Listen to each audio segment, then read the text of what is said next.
pakikipagpulong sa iba't ibang organisasyon kasama ang ilang international organizations. Patuloy na ikinakasa ng PNPA para sa dekalidad ng mga pagsasanay. PNPA cadets nagpaabot ng tulong sa mga nasalanta sa Cebu. Ilan sa kanila ay nagsagawa ng relief operations dahil sa hagupit ng Bagyong Tino. At Philippine National Police Academy patuloy pa rin sa mga proyektong mag-aangat sa dekalidad na edukasyon ng institusyon. Ito ang ika-17 linggo ng Weekline. Siksik ang naging araw ng Lunes, ika-3 ng Nobyembre para sa ating Game Changer General. Unang pinangunahan ni Police Brigadier General Dizon ang flag raising and awarding ceremony sa Campus Grandstand sa loob ng PNPA.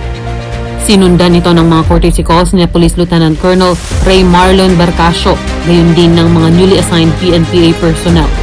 Pagkatapos ay isang mainit na pagtanggap sa pamamagitan ng arrival honors ang ipinagkaloob ng PNPA sa pangunguna ni Police Brigadier General Dizon kay Miss Esther Buzgan, ang Deputy Ambassador of Israel to the Republic of the Philippines. Naroon ang nabanggit na panauhin kasama si Mr. Hill Mishulam, ang non-resident police attaché, para sa ilang mahalagang koordinasyon na may kaugnayan sa mga ginagawang programa at pagsasanay sa PNPA. Panauhin din sa araw na ito ng ating Game Changer General si Retired Brigadier General Lincoln Francisco T. Tagle, Philippine Army, na ngayon ay Head Insurance Sales Division of Armed Forces and Police Mutual Benefit Association Incorporated, para naman sa mga programang benepisyo na handog ng nabanggit na institusyon. Martes, ika-4 ng Nobyembre, ilang mga panauhin din ang hinarap ng ating Game Changer General kaugnay ng mga usaping programa at mga kaganapan sa Academy. Ang iba'y naroon bilang kortesiya din sa ating direktor na bahagi ng tradisyon sa PNP. Naroon si Police Lieutenant Colonel Roderick C. Laigo na Nurse Supervisor ng Academy Health Service.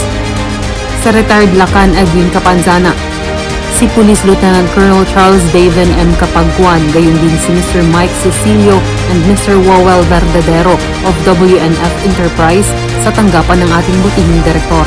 Pinangunahan din ng ating Game Changer General ang PNPA Staff Conference. Katuwang pa rin ang ating masipag na PNPA Chief of Staff na si Police Brigadier General Warren Gaspara Ipunito. Kinahapunan, nakiisa ang lahat sa pangunguna pa rin ng ating Game Changer General sa regular nating activity na Police Clinics na bahagi ng fitness program ng PNP. At noong Miyerkules, ika-5 ng Nobyembre, habang abala sa mga administratibong gawain ng ating Game Changer General, ay mangilang-ngilang panauhin din ang kanyang hinarap sa kanyang tanggapan. Kabilang dito sina Mr. Johnny Ibanez at mga kasama nito, Retired Police Colonel Godofredo Ergo at Police Lieutenant Colonel Noel Valdez.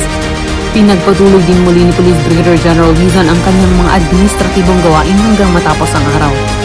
Samantala noong Huwebes, ika-6 ng Nobyembre, pagkatapos ng courtesy visit ng ilan nating non-uniformed personnel mula sa Directorate for Personnel and Records Management na pinangunahan ni NUP Rosalinda O. Gagatiga, ang officer in charge ng NUPAD, ay nakiisa ang buong pamunuan ng PNPA sa pangunguna ng ating direktor sa isinagawang 4th Quarter National Simultaneous Earthquake Drill 2025.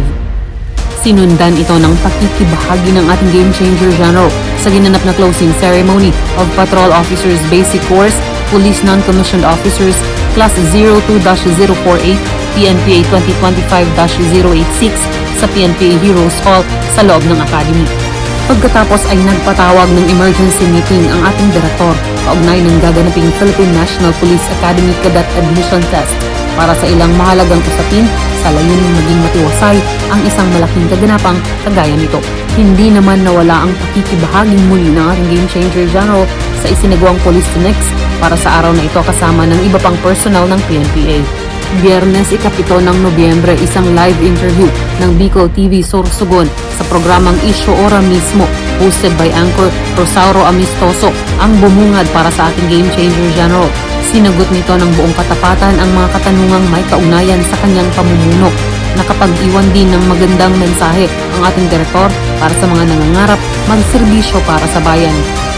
Sa araw din ito nakibahagi si Police Brigadier General Dizon sa selebrasyon ng 20th PNP Training Service Founding Anniversary, kung saan naroon si Police Lieutenant General Edgar Alan O. Ucubo, ang ating Deputy Chief PNP for Operations, bilang presiding officer sa ngalan ng ating acting chief PNP na si Police Lieutenant General Jose Melencio C. Nartates Jr. sa PNP Training Service sa loob ng National Headquarters. Sinundan naman ito ng pagiging main host ng ating Game Changer General sa programa ng PNP Public Affairs Program na Sumbong Nyo Aksyon Agad sa Media Center ng PNP Multipurpose Center sa loob ng National Headquarters. Pagkatapos ay nakilahok din si Police Brigadier General Dizon sa isinagawang Joint Technical Working Group on the entry of members of MILF and MNLF into the PNP and the consultation process on the appointment for the position of Regional Director in ProBar. Ginanap ito sa DILG OSPO Conference Room sa loob ng Campo Crame. At noong Sabado, 8 ng Nobyembre, naging abala si Police Brigadier General Dizon sa pagsasagawa ng ocular inspection sa ongoing PNPA Cadet Admission Test sa mga testing centers kung saan meron sa Batasan Hills National High School sa Quezon City, sa Signal Village National High School sa Taguig at sa Emilio Aguinaldo College sa Maynila.